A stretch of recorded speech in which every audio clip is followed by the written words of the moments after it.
नमस्कार दोस्तों, मैं हूं आपका दोस्त सकम जुगानी और आप देख रहे हैं जुगानी टॉक्स। और बात कर लेते हैं आज।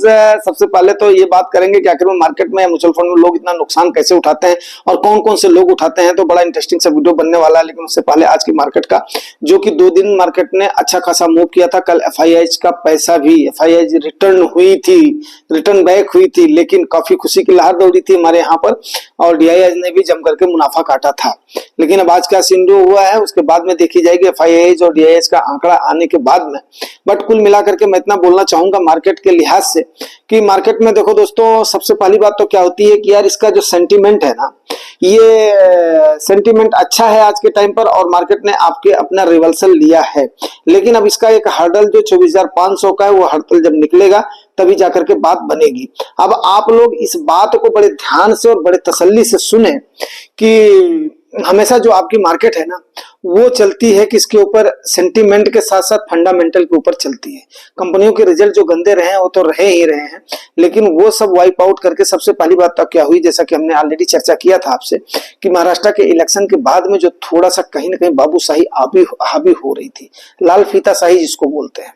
तो आप लोग अगर जो है इसका अपना पॉलिटिकल साइंस के स्टूडेंट हो तो देख लीजिएगा, लाल फीताशाही के बारे में पढ़िएगा। तो ये क्या होता है कि एक ऑब्स्टेकल होते हैं, हर जगह पे इतने क्लॉजेस लगाते हैं कि जिसकी वजह से फाइलें आगे बढ़ ही नहीं पाती हैं। क्यों? क्योंकि इनके पास एक बहुत सारा एक्सपीरियंस होता है, बहुत सारी सरकारों के साथ काम करे हुए होते हैं और उसके बाद में ये सोचते हैं कि हाँ ठीक है, ये नेता वगैरह तो जो है 2-4 साल के लिए, हम तो यहाँ पर परमानेंट है, ज्यादा से ज्यादा क्या होगा, हमारा पोस्टिंग हो जाएगी। तो ये कई सारी अड़चने हैं, मैं किसी को ब्लेम नहीं कर रहा हूँ, वो एक अपना सिस्टम का हिस्सा है। तो गवर्नमेंट का क्या हुआ, दूसरी तिमाही में कैपिटल एक्सपेंडिचर हुआ ही नहीं है। उससे ज्यादा तो फर्स्ट तिमाही में, जब हम इलेक्शन में थे, जब आचार संहिता लगी हुई थी, तो कम से कम उससे अगर पहले वाले उसका देखोगे क्वार्टर का, तो द बेस्ट खर्चा हुआ था। बेशक हम उसमें थे, लेकिन 2 महीने जो टाइम लगा था आचार संहिता से पहले, जो उनको टाइम मिला था, काफी सारा उन्होंने खर्च कर दिया था। लेकिन उसके बाद में ऐसा क्लॉज लगा कि कैपिटल एक्सपेंडिचर ही गवर्नमेंट का कम हो गया, कैपेक्स कम हो गया। तो जिसकी वजह से क्या हुआ कि और ऊपर से रिजल्ट आपका खराब आ गया, रिजल्ट खराब आ गया और कई सारे जो वर्ल्ड के सिनेरियोज आ गए।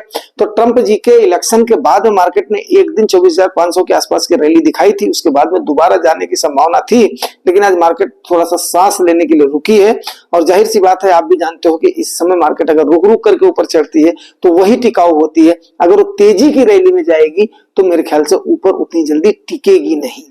तो मार्केट को चलने दीजिए, अपना काम करने दीजिए और उसके बाद में देखते हैं। हाँ, आज आईटी ने, मिड कैप ने, स्मॉल कैप ने जरूर मार्केट को संभाला है, लेकिन वहीं पर ही आपकी निफ्टी, सेंसेक्स और निफ्टी बैंक, इनमें गिरावट और दबाव रही है। आईटी ने आज ठीक ठाक परफॉर्म किया है, 300-350 पॉइंट अब गया है, बट अब देखते हैं कि कितना सस्टेनेबल होगा।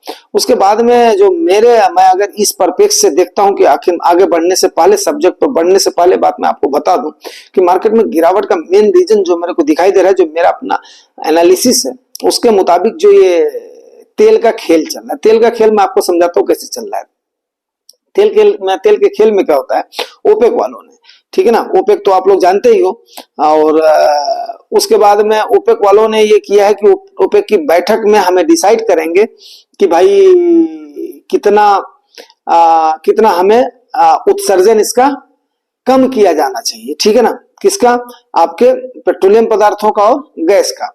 तो इसका उत्सर्जन कम किया जाना चाहिए क्योंकि मार्केट में इसका भाव कम हो रहा है, तो उनका नुकसान है।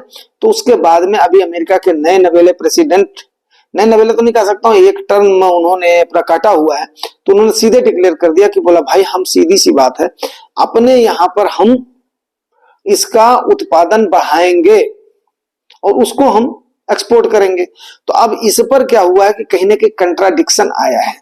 अभी वो नए नए प्रेसिडेंट बने हैं सेकेंड टर्म के, तो उनकी बात की, और ऊपर से सबसे मोस्ट पावरफुल कंट्री के हैं, आर्थिक लिहाज से भी और लिहाज से भी, तो उनकी बात पर काफी अमल किया जाता है और काफी सीरियसली लिया जाता है उनकी बातों को।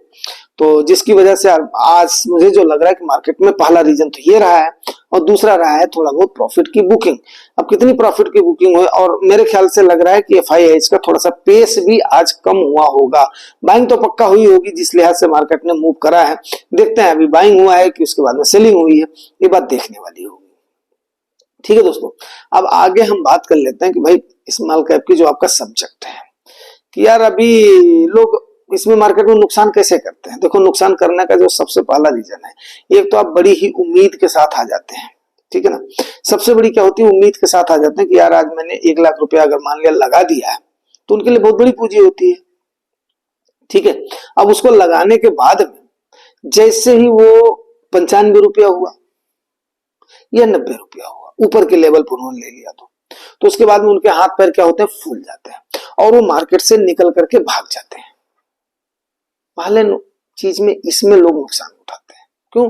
क्योंकि उनके अंदर वो मादा ही नहीं है कि अपने उस नुकसान को देख सके, उनके अंदर उस विजन को देखने का क्षमता ही नहीं है कि आने वाले समय में 120, 30, 50, 200 भी जाएगा।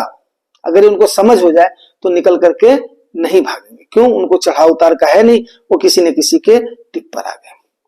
दूसरी गलती क्या होती है कि हमेशा लोग यहाँ पर जो मार्केट में आते हैं ना, ये इस चीज को सोच करके नहीं आते हैं,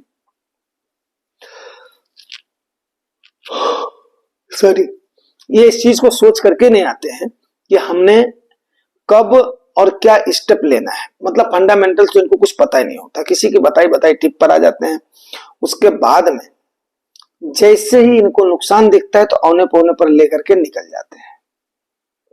दूसरे किस्म के लोग होते हैं जो कि आए सही समय पर, एंटर किए सही समय पर एंटर किए, सपोज करो उन्होंने 100 रुपए का कोई फंड की एनएबी को लिया, इत्तेफाक से उस समय बुल्लन चल रहा था और उनका फंड हो गया 125, 130।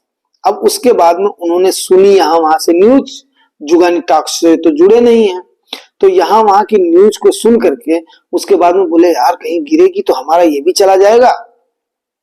उनको एसेट वगैरह के बारे में कुछ पता नहीं है और वो वहां से क्या करते हैं, निकल करके अपना रिडीम करते हैं और उसके बाद में निकल जाते हैं।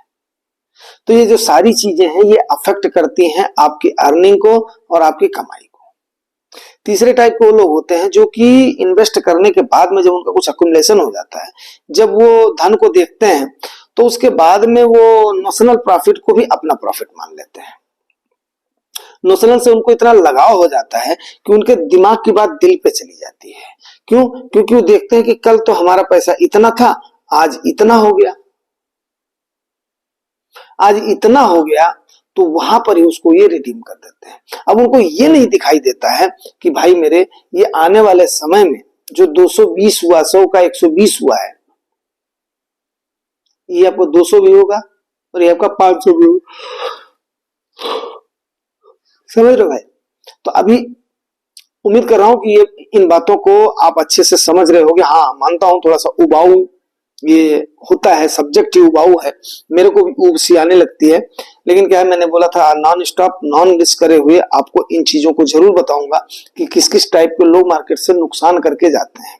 अब फर्स्ट सिनेरियो वाले क्या करते हैं, फर्स्ट सिनेरियो वाले वहां पर ही 95 में 90 में बेच देंगे, जिंदगी में कभी नहीं आएंगे। सेकंड सिनेरियो वाले जिन्होंने 120 में 125 में बेचा है, फिर वो आ करके उसी पैसे से आधा खरीदेंगे, 250 में 300 में आकर के फिर खरीदेंगे। तो एक तो उन्होंने सस्ते में बेच दिया, सस्ते में बेच करके कुछ और पैसा मिला करके आकर के इसमें लगा दिया। अगर उसी चीज को और पैसा लगाने के बजाय इसको जो होल्ड किया होता तो जो 300 की एनएवी गई है, तो आप सोचिए कितना गुना, कितने एक्स का आपका प्रॉफिट हो जाएगा। लेकिन ये बात लोगों के जहन में घुसती नहीं है, क्योंकि उनको इस चीज का डर हो जाता है कि यस मेरा तो नुकसान हो जाएगा, और वो बेचारे औने पौने दाम पर बेच करके निकल जाते हैं, छोटा मोटा प्रॉफिट लेकर के निकल जाते हैं। लेकिन हमेशा सोचना चाहिए, जो आप स्मॉल प्रॉफिट बुक कर रहे हो या स्मॉल प्रॉफिट जो आप लेकर के भाग रहे हो, इतरा रहे हो, वो आने वाले समय में अगर आपका म्यूचुअल फंड फंडामेंटली सही है तो आने वाले समय में कई गुना रिटर्न दे करके वो जाएगा। लेकिन नहीं, इन बातों को लोगों को सरोकार नहीं है।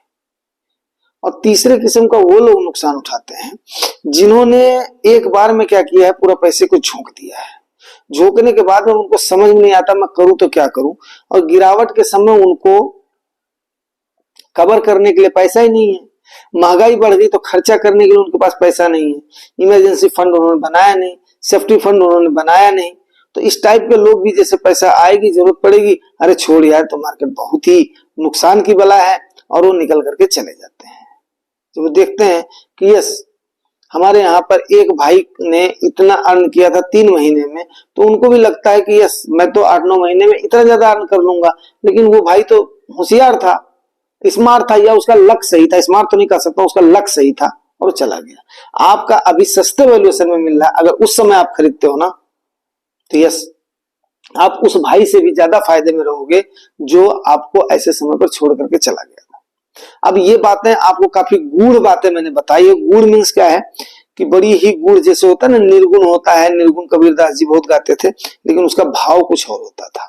भाव को मेरे और भाव में लेकर के समझिएगा कि ऐसे लोग ही ज्यादा करके नुकसान उठाते हैं मार्केट में, और इसी वजह से मैंने बोला कि मैं आपको इसको अपडेट करता हूं। मिलते हैं शाम को, मार्केट की जो थोड़ी सी और आएंगी खबरें आएंगी उन पर फिर चर्चा करेंगे, विस्तार से चर्चा करेंगे। और अगर आप लोगों को इतनी सारी मेहनत ठीक लगती है तो रिवार्ड जरूर करा करो, रिवार्ड आपको पता है। Thank you very much.